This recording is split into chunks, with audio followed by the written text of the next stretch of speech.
Hey everybody, what's happening? Son of a Silver Stacker here. In today's numismatic news and information for the 19th day of July 2022, I'd like to welcome you over to APMEX so we can check out those live spot prices. But before we do that, I'm going to welcome you over to a good morning to you with Tiny Numismatics number 185. That's 9:30 a.m.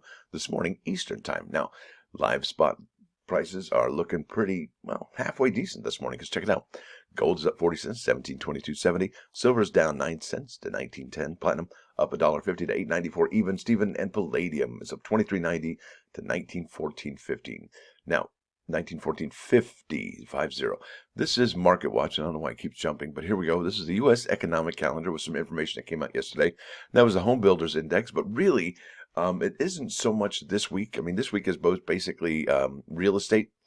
But next week, okay, is a really, really big deal. So I can't stress how big of a deal next week is going to be, especially Friday. Look at all the reports coming out. This is Wednesday, Thursday, and look at Friday. Oh boy, oh boy. So we have PCE, inflation index, core PCE, price index year over year, core PCE.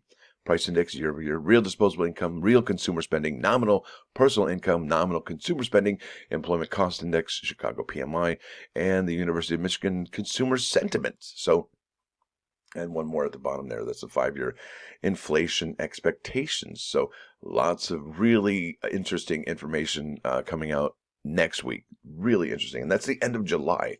Now, over here to Paper Money on Coin World. And there's an article by Arthur L. Friedberg. And it's special to Coin World, and its date is July 18, 2022, 8 a.m. And it says website sites, I don't know why that's funny, 2030 date for the release of the Tubman $20 note. Okay, wait, what? So we're looking at the Harriet Tubman portrait right there, and Treasury Secretary Jacob Lew is seen examining an image of Harriet Tubman in his April 2016 Treasury file photo. In it, Lew and members of the EP, the Bureau of Engraving and Printing Design team, are examining a blow-up of an image created from a public photograph of Tubman as part of their research. So here we go. This is going to be awesome. I really think this is a great direction the United States currency is headed. This is super duper amazing. Now, in an internal department message for Black History Month, Treasury Secretary Janet Yellen used the occasion to reassert the goal of making United States currency more inclusive and more comprehensive than its historical precedents. Oh my goodness, I blew that one. I apologize. A copy of the text from February was claimed to have been acquired by the blog website VentureJolt.com. It claimed in a July 4th post that, contrary to internet speculation, the Harriet Tubman $20 bill was on schedule for 2030 rollout, and that is amazing. You hear that? 2030 rollout. That's in less than, 7 short years now? The website specializes in news coverage of science and technology. And here we go. Check this out. There's a great quote here. The secretary is quoted as saying, "We know that putting Dr. Maya Angelou on the quarter is just the beginning of the work ahead to make our currency and coinage reflect the totality of the diversity of this country, including placing Harriet Tubman on the $20 bill." Now, an announcement that a portrait of Harriet Tubman would displace that of Andrew Jackson on the $20 federal note was made late in the second term of office of President Barack Obama.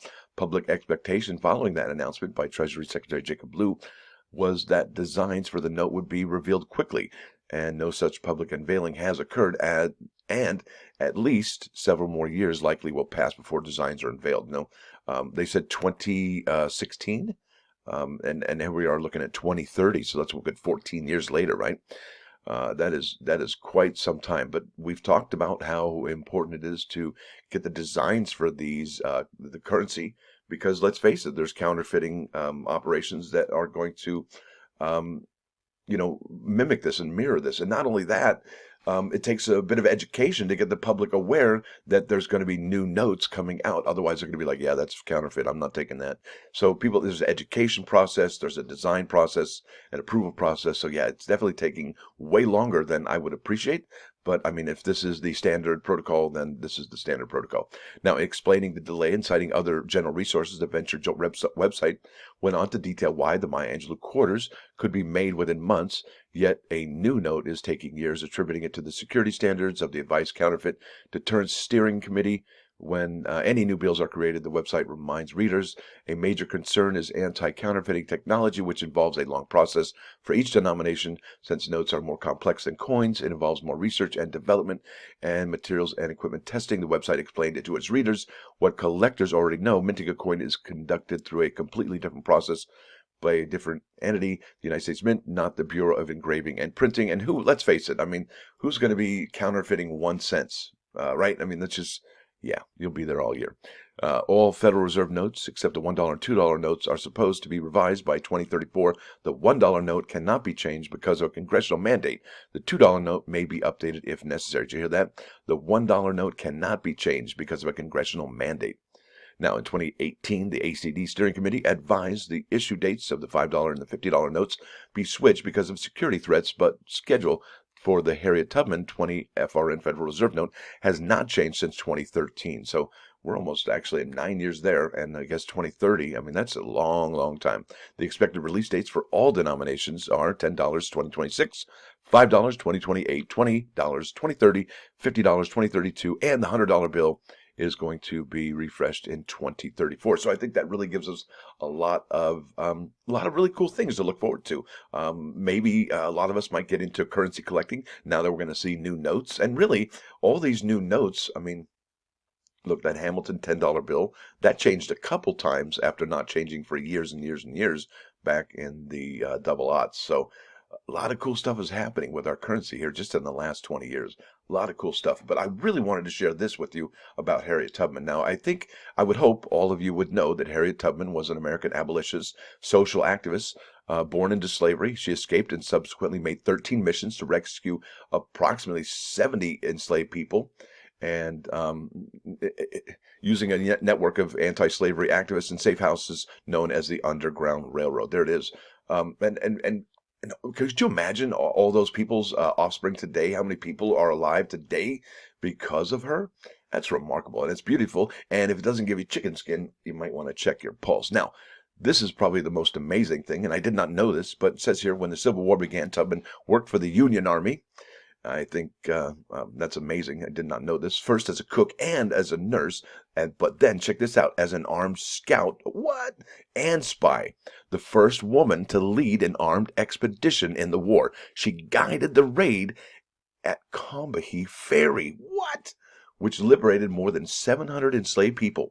Oh my goodness. Why don't we know about that? After the war, she retired to the family home on property she had purchased in 1859 in Auburn, New York, where she cared for her aging parents. Isn't that amazing, folks? That is so cool. She was able to care for her aging parents. What a great story. Now, this is coinnews.net, and there's a quick article here by Mike Unser dated July 18th. That was just yesterday. And it talks about the Morgan and Peace Dollar enrollments, how they are open. And one of the things I just kind of wanted to follow up with this is that I am shocked they're not like all gone already. It's remarkable how they are still available. These enrollments for the Morgan and Peace dollars, right? So here we go. 2023 Morgan and Peace silver dollars, option mintages and prices. And I think this is awesome that they were able to put a table together like this. That way, I mean, it makes it a little bit easier to figure out a strategy, right? So look at the mintages here, 275 for the uncirculateds, and then 250 for the reverse proof set, and then the proofs, Peace silver dollar and the proof Morgan silver dollar at 400,000. Now, immediately my eyes go to the 400,000 going, that's quite a bit, but it is a proof. And there has been a proof Morgan dollar, and there has been a matte proof Peace silver dollar, which I believe this would be the first real official proof, not a matte proof silver dollar. So I think this one is important here. Maybe not as important as this one. And these, these two, when I say these, I'm talking about those uncirculated Peace and Morgan silver dollars from Philadelphia. And, that mintage is super duper low. And wow. What does that mean? Well, let me translate that. That's a pretty low mintage, I would think, for an uncirculated Morgan silver dollar. And like I said, these are going to be these will be minted, okay, because it's on an enrollment going forward for who knows how long, 20 years, 30 years, for the rest of time. I don't know. But what I can tell you is that the ones from 2021, I think, are going to be a whole different series, so to speak. Like if you go to PCGS, okay, and you look at the price guide, you'll see that these Morgan and Peace dollars from last year are under the commemoratives. Now, my question is for the grading companies. Well, what about 2023? Are those going to be considered commemoratives? Because it just doesn't feel like it's a commemorative going forward. And I think that's a question that definitely needs to be answered. Now, I just wanted to point this out to you. Now, this came out, what, 2 weeks ago now, almost this week? This Friday will be 2 weeks, and all of them are still available. And I did show you the mintages on those 275, 275, 400, 400, 250. And really, if you do the math, okay, I think that's what, like 90,000 people may be able to get those if they get three each. And really, that's not that many, is it? I probably blew that, didn't I? 275 divided by 275, divide that by a household order limit of 3. Yeah. So it's looking like a 90,000, 91,000, something like that. Wow, folks, can you believe it? And that's lower than the mintages for the last Morgan and Peace dollars. So I showed you this. The enrollments are still available. Let me go ahead here to the plus ones. Now it says here, don't judge each day by the harvest you reap. That's right, the stuff you've done, been there, done that. But judge it by the seeds that you plant. Robert Louis Stevenson said that.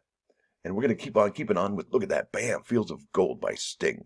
It's a beautiful song here at 95.5 KOIN, Coin News Radio. Whoa, whoa. So there it is, folks. I want to thank y'all for watching. Thanks for dropping by. Don't forget to hit that like button. And if you do like what you're hearing, say, please subscribe to the channel. It's free. Son of a Silver Stacker, out.